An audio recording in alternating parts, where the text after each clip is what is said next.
and welcome to Body Slam Your Ears. I am C Fall, and of course, this is the greatest damn show in the world on the NYC Demon Diva YouTube page. You can follow her on Twitter at NYC Demon D number 1 VA, because DMX got her kicked off Twitter. Hello, how are you doing? I'm doing well. It was a crazy weekend here in Puerto Rico. There was nothing but rain. So everywhere it's like flooded. So, the usual. I'm sorry to hear that, but we are arriving in the time of year where I get to sing my favorite song, Living in the Hall of Fame. That's right. Daniel Bryan is going into the Ring of Honor Hall of Fame, not the WWE one yet. And this, I have so much history about this Hall of Fame and what's going on and how it happened, but the Daniel Bryan going into the Hall of Fame thing is very interesting to me. He's an AEW contracted worker allowed to go into the Ring of Honor Hall of Fame. The question to you first, before we go into any of the further details, if Daniel Bryan was a WWE contracted worker, would they let him go into the Ring of Honor Hall of Fame? I don't see why they wouldn't. I mean, Daniel Bryan is, I don't know, in my opinion, on a different level than everybody else. If this has anything, I'm more shocked that they're letting him go in as an AEW performer, just because of the fact that I feel like AEW had a lot to do with the ending of Ring of Honor. Wow, it is true. It is true that narrative is going to be hidden by AEW fans all day long. So elaborate. Why do you think that? I think that Ring of Honor did a lot to help AEW make that first show all out. Mm-hmm. They partnered with them, they did everything with them, and then AEW, they kind of went on their own, found Tony Khan, and just completely forgot about any alliance that they had with AEW or New Japan for that matter. If you look at that first All Out, they collaborated with so many people to make the dream happen. And then, I mean, it's a business move. Business is business, right? You can't be mad at them for finding a billionaire with extra money in his pocket and want to spend it, but at the same time, you can't not wonder if that has something to do with the ultimate fall of Ring of Honor. True. And, like you said, it's business. So, obviously, the Jerichos and the Young Bucks and the Kenny Omegas and everyone getting together and deciding, okay, let's go do this on our own. We sold out in a giant arena by ourselves. I think we could do this on our own every week, every month. Let's get together with some billionaires. And Tony Khan was that lucky son of a bitch or unlucky son of a bitch who put up his money up and said, oh, yeah, I'll do this. I like wrestling. Though this reminded me, as soon as I heard the story, it reminded me of 2012. If you're not familiar with the story, let me get you going. WWE, I don't know why, wanted to induct Ric Flair into the Hall of Fame again as a 4 horseman, but he was a contracted Impact Wrestling character. Ric Flair worked for Impact Wrestling in 2012, folks. He had a contract with them, so he couldn't just go and do whatever hell he wanted to do. So suddenly a deal was brokered between TNA and WWE. If you give us Ric Flair for our Hall of Fame, we'll give you a deal. Well, that year at Slammiversary, TNA's big WrestleMania event usually, kind of like Bound for Glory, they wanted to induct Kurt Angle into their Hall of Fame. So Kurt Angle was working for TNA at the time, but they wanted somebody from the WWE to induct Kurt Angle into the Hall of Fame. And the Wrestling Observer has reported that TNA had a choice of anybody. They could have picked Triple H. They could have picked The Undertaker. They could have picked anybody. They picked Christian because Christian is a former TNA World Champion and Tag Team Champion there, so they wanted a former TNA wrestler to be at Slammiversary to induct Kurt Angle. First off, Issa, how crazy is Dixie Carter, the former owner of TNA, to be like, I will pick Christian. Are you sure? You're sure you don't want Undertaker? Nope, I want Christian. What about Triple H? John Cena? Randy Orton? Nope, Christian. He was the current Intercontinental Champion at the time, but isn't that crazy? First of all, I would like to thank you for the quick lesson because I was not familiar with this story. So I appreciate you breaking it down very quickly, but you gave me all the details that I needed to know to feel familiar with the story. Yes. Second of all, we know that Dixie Carter is freaking nuts. Like, I'm not surprised. I don't think he was ever the smartest business person to run the Impact, and that has been documented multiple times. And you can go back and listen to some of the interviews from some of the performers. Listen to And Jeff number Jarrett's 3, podcast. Jeff oh Jarrett's my God, podcast. yes. It's a great podcast. My World. I love it so much. It's my favorite one with Conrad now. And he elaborates so many different times about how he lost power in TNA and how Dixie Carter was listening to other people like Hulk Hogan's. Yeah, she literally is a crazy bitch. Yes. So I'm sorry. I'm sorry for making that interrupting up. you, but yes, continue. No, I agree with you. Like, and the Jeff Jarrett podcast is actually, in fact, very good. One of the few that I listen to. I was just gonna say, number 3, never underestimate the power of Christian. Don't you remember how much Tony Khan hyped him up too? And then when he showed up, everybody was like, "Oh, it's Christian." I feel like Christian has the worst of luck when people just overhype him up, and then he just has to live up to this impossible expectation. It's insane. That Tony Khan story you brought up was hilarious. I remember it being like, it's my favorite wrestler, top 5 of all time. Of all time? Everyone's got their goddamn spreadsheets out. Okay, who's available and who's really good? John Cena's available. Oh my god. Tony Khan is known, like, the one thing that I will never take away from him is that he's a little mark. We know that he's a huge wrestling fan like we are. So somebody that loves wrestling like we do, saying top 5 of all time, my God. I remember people saying Brock Lesnar, like you said, John Cena. And then, listen, I'm not going to hate on people's, like, favorite wrestlers' taste, right? Because I get a lot of hate when I throw mine out there, so it's okay. But at the same time, it was like, I have a bad feeling. I know this is not on our topic. I have a bad feeling that we're gonna run into a similar situation this Wednesday again, because they're hyping something that we don't know what it is, but people are just talking Shane McMahon and this and that, and I'm like, I don't know. I feel like if it was a big name, it might have leaked already. The fact that none of the dirt sheets are reporting who's gonna show up on Wednesday just gives me a feeling that we're not in for something as big as we think we are. Yeah. I know it is a little off topic what we're talking about, but yeah, that the Dynamite surprise. And it's funny is because there's a lot of fans who hate dirt sheets. And a lot of all these fans, I keep seeing their tweets about many different companies are saying like, you guys made sure we knew about Ronda. You screamed about it from the rooftops, but you won't tell us who's coming out on Wednesday. Maybe they don't know. We have no idea what anyone knows and what they don't know. The Wrestling Observer has reported Keith Lee for like a week and a half now. So we'll see how that falls. You think he's not gonna go on a honeymoon? Like, maybe he just went on like a 1-day honeymoon. Maybe, I don't know. But I know he just got married on Saturday. So I was thinking if he's gonna debut, it'll probably be like in a week or 2 from now, so he can like enjoy his honeymoon. Maybe, I don't know. Maybe, but the whole but let's go back to the Christian Ric Flair situation. Christian wasn't just like a non-active wrestler. He was the Intercontinental Champion in 2012 when he showed up at Slammiversary to when he got Kurt Angle, just so Ric Flair could go in the Hall of Fame for a second time. Are you effing kidding me? And in 2012, by the end of the year, Ric Flair suddenly wasn't working for TNA. He showed up on Raw in December of that year. Like, if TNA waited for their Hall of Fame to go like beyond December into like January of 2013, that deal never would have went through. They could have just had Ric Flair. But again, we brought up Dixie Carter, how she's a crazy, crazy person. I don't give a shit if Christian worked for TNA. If you can get The Undertaker, Triple H, Shawn Michaels, John Cena, Randy Orton, whoever, to go on your show and to promote it. And the worst thing about that deal, Issa, was Dixie Carter didn't even promote it on Impact Wrestling, their own TV show. She only did it on Twitter because she thought that would get the buzz. You know what's a double buzz? Your fucking show and Twitter, you idiot. Right. Imagine like having all these platforms and not like promoting it. Like it's not just Twitter. I get you. Twitter gets. I think Twitter is more popular now than it was in 2012. I feel like it was Facebook what was popping in 2012. But regardless, like you promote it on everything. Like look at us. We're small content creator. We're not Dixie Carter. But what do? We promote it on every social media that we can. Every time we create a piece of content because you want to get the most buzz possible. You mean to tell me like you tweeted, you have let's say 5,000 followers, but then you have another 5,000 on Instagram. You put it on your story. Like it makes the most sense to promote it in every single freaking thing that you have. Yeah, that's 10,000 more. That's another 5,000 people that you didn't have before. Like, are you stupid? I would assume that she doesn't have a degree in marketing, right? No, that's the thing is Like, that's where she got involved with TNA.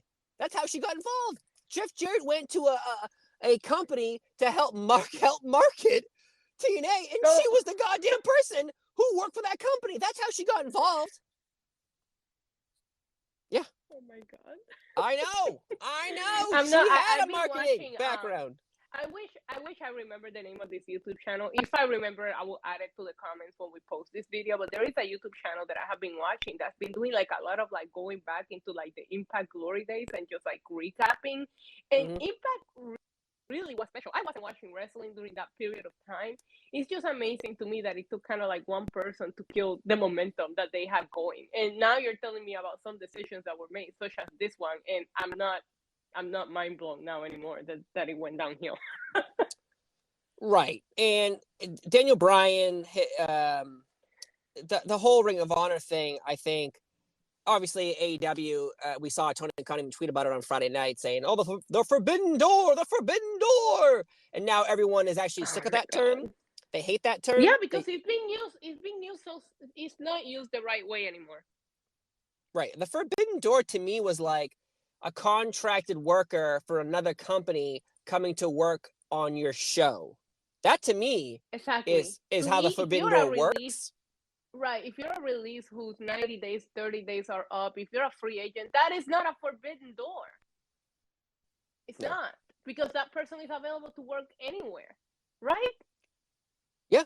Yeah. Forbidden Door And to me was when Kenny Omega showed up in Impact when he's the AEW World Champion. Now that to me is more Forbidden Door. I know it didn't get the kind of traction that they wanted it to get, but he is contracted to a different company. Here he is with the Impact World title. That is, I think Mickie James showing up at the Royal Rumble is more of a Forbidden Door scenario. Yes. 100%. March 5th is when Bryan Danielson, pardon me, will be inducted into the Ring of Honor Hall of Fame. And then, of course, Ring of Honor has announced they're going to come back in April. So, yet the story, you go back 6 months ago, Ring of Honor is closing, but then you had Roxy lose her women's championship, Ring of Honor, to Deonna Purrazzo of Impact Wrestling.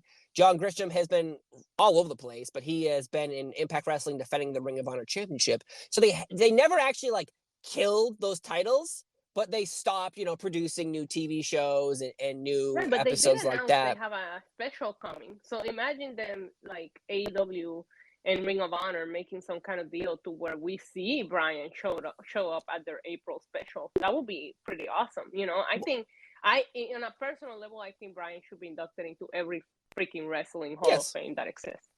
of course. And I think this is pretty big for Ring of Honor in general because I don't give, whatever Bryan Danielson has done for AEW in the past, year. It's not even close to what he did in the WWE WrestleMania 30 and the Yes movement. That Yes movement wasn't like a WWE centric thing. That was in every sporting arena. People were doing that in high schools, gymnasiums across the world. It wasn't like a one-hit wonder. So I'm glad, whatever, he's doing a great job One in of my AEW. favorite things in this year Royal Rumble, sorry to interrupt you, but it was when No, Brie started Brie. the Yes chant.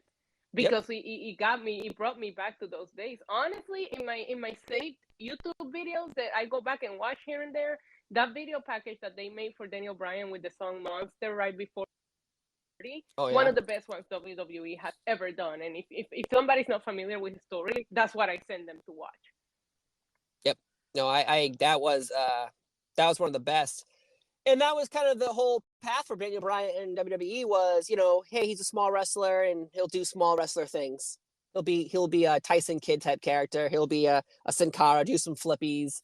But I think him talking and being involved with AJ Lee and CM Punk and that whole run in 2011-12 was outstanding. And then, of course, now he's doing good things in AEW. But I don't think he'll ever do what he did for small wrestlers like he did in the WWE. I think him and CM Punk, their styles, the way they looked, the way they were presented, completely different from anybody else. And we have seen some other people break out from that mold, but those two, I think, forever will be cemented as two wrestlers who changed WWE. And obviously AEW is doing something well with him too. So I gotta say congratulations to Bryan Danielson. But as soon as I heard this, I was like, oh my God, this brings me back to the Ric Flair Christian debacle of 2012. I love that that's what it brought you back to, like to think about that, because I didn't think of it. When you sent me that, I was like, wow, it must be a slow news day. I didn't think about it from that perspective, you know? Oh yeah, no, that was the first thing I thought of. That was the first thing I thought of as soon as I was like, holy shit. I'm like, are they really gonna are they really gonna do this? Because AEW doesn't have to do this. They're letting Daniel Bryan go in because they're playing nice. I mean, I also feel that if they approach Bryan first, Bryan would talk AEW into letting him do it no matter what. I feel like Bryan is in an untouchable spot right now when it comes to AEW and what they let him do and not do.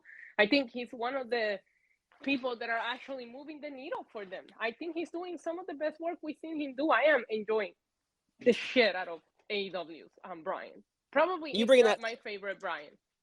You brought it up, but I highly doubt that Ring of Honor reach out to Daniel Bryan first. That'd be a dick move to Tony Khan in AEW. Really? And you don't think that, I don't know, not collaborating with your company after they helped you get your started is a dick move? Who's that? AEW helped take down Ring of Honor. So why would Ring of Honor be careful with how they make their moves around AEW? I don't know. Ring of Honor is like the here's a scenario for you. You know what? I tell you what, they're probably afraid that Tony Khan will bully them and start tweeting about them. Thank you. So I was gonna say Ring of Honor and AEW were like they were high school sweethearts. They were high school sweethearts, and then you know what happened? AEW went to college and they got a degree and they became a doctor. And Ring of Honor was still down here smoking pot, living on their parents' couch, trying to get going, but never really got going. And then calls AEW, was like, hey, want to come over? And AEW was like, I'm a fucking doctor. No, I don't want to come over, but I do need something from you. Oh my God. That's a great comparison. That's a great comparison. But still, I don't know that I regardless of who they reach out to first, I just don't see AEW as the company that will cock block greatness for any of their performers. And I do think that that is something cool for Bryan. You know what I mean? And I only call him Bryan because I get confused on what name to use. In my YouTube channel, I always call him Daniel Bryanson. That's my name. I'll never call him Bryan Danielson, even though that's probably his real birth name. Yeah, it's very hard. It's very hard. I will never ever do it. My dog is barking at this. My dog is even like, I don't even know what to call him. Yeah, I'm glad your dog, because I'm in the same boat. Every time I go to type his name, my phone automatically starts typing in Daniel Bryan. I'm like, oh no, spell check, go backwards. I know I've typed his name 1,000 times into my phone, but no. I think Bryan is incredible, and I'm not too familiar with his story, with his history with Ring of Honor, but I do know, when you go back and you start watching wrestling back when I did, I remember it was right in the middle of the Yes Movement when all of that was happening. As a matter of fact, the very first Raw that I attended was when Bryan picked John Cena as his SummerSlam opponent, and I just remember going, okay, let me do some research on some of these newer stars that are here, and I remember that's what would always pop up when you looked up Daniel Bryan was his Ring of Honor history. So he's one of their biggest stars, I would say. So I'm not shocked by this. And I don't know. I don't want to think about it too much. I would assume that AEW would allow him to do this. But now that you put it in this perspective, I wonder if this is a favor for a favor. You never know. Oh, it's 100% a favor for a favor. I can't. I don't know what the other end of this favor is, but it's like there's always a motive. No one's just going out and about to help you. They want something from your help. But I feel like, okay, hear me out, right? We just no. How about you call me to help you move some boxes into your new house? Well, guess what? Next time I move, I'm going to call you and help and demand you come over and help me with those boxes. That's what's happening here. Yeah, but okay, we just talked about Mickie James showing up in WWE. That is Forbidden Door, right? I personally feel like Mickie James was done so wrong, and the whole trash bag debacle and this and that that was like a peace offering. But they called WWE called Scott D'Amore though. What kind of favor is WWE gonna ask back from TNA or what I'm from Impact? What their archives. I don't know anymore. It's Impact Wrestling. They're gonna ask for not their whole library, but AJ Styles is working for them. There's so many wrestlers who work for Can you please say WWE. your good? Can you please say your good friend AJ Styles when you talk about AJ Oh, Styles? I'm sorry. Your good friend AJ Styles, who shares hair treatment products with you, he has a longer career in TNA, and Kurt Angle was in TNA longer than he was in WWE. So if they're gonna ever like collaborate on documentaries, and I know they did for Right. Table for Three, for Kurt Angle, for AJ Styles specials, they have showed TNA matches. So they've obviously Right. talked to them and said, "Hey, let's get together and work something out." And I'm assuming that's what's happening here is, hey, well, you do this for us, and then guess what? We look good now to the fans because we gave Mickie James a second chance to shine, and then we're gonna also ask for something behind a closed door so fans don't know we're just doing this to get something Yeah. out of it. Yeah, I'm with you. And in a very underwhelming Royal Rumble, because both of them were extremely underwhelming. Mickie James coming out to hardcore country with that title around her waist will be a moment that I will take away from that Royal Rumble, because the rest was kind of trashy. But you know, like I rewatched the I thought women's that was and I thought it was incredible. great. I rewatched the Yeah. women's and it was great. You know what happened to me though? I tried to watch the men's. About 5 entrances in, I was like, nope. And I put on Modern Family. That's where I was. All right. Wow, really? You know what? 5. We haven't really talked about our Royal Rumble experience a lot. I'm getting a lot of hate on my women's Royal Rumble video because I didn't have a lot of reactions to, you know, the older wrestlers, and I had to like kind of like let them know, well, when it comes to that era, Mickie James has always been one of my favorites, but I didn't watch wrestling during the Divas era, so I don't pop necessarily for people that I'm not familiar with. You know what I mean? And I always been very clear about, I started watching the way that I watch now in 2014. So you can't yell at me for not popping when Kelly comes out, because that wasn't my period. You know what I mean? I do think that people need to understand that not all wrestling fans have been watching since, you know, the 80s or the 90s. And that's why I love having friends like you, because you're like a freaking wrestling encyclopedia. And when I'm not familiar with something, I know exactly who to text or who to call to ask, because I know that you get that. But I also feel like your understanding of my knowledge of it, because I didn't watch for a long period of time. I'm sorry, I was going to college. I am getting a lot of hate on my women's Royal Rumble video because of that. But I was giving the most honest, you know, reactions. I never fake my reactions, and my reactions in the men's Royal Rumble are pretty much the same. Half of the time, I don't even recognize the entrance music, so I'm like, "Who is this?" You know? Yeah, So that is a problem. That is a yeah. gigantic problem they have right now. I used to go out and go to Sam Goody in Oh, that was my 1999, first job. That run was my to first the job. CD store and get the WWE Volume 3 with X-Pac music and DX. That shit was recognizable. Even today, Yo, people I know who haven't watched wrestling in 20 fucking years know that shit still. Do you know what they don't know?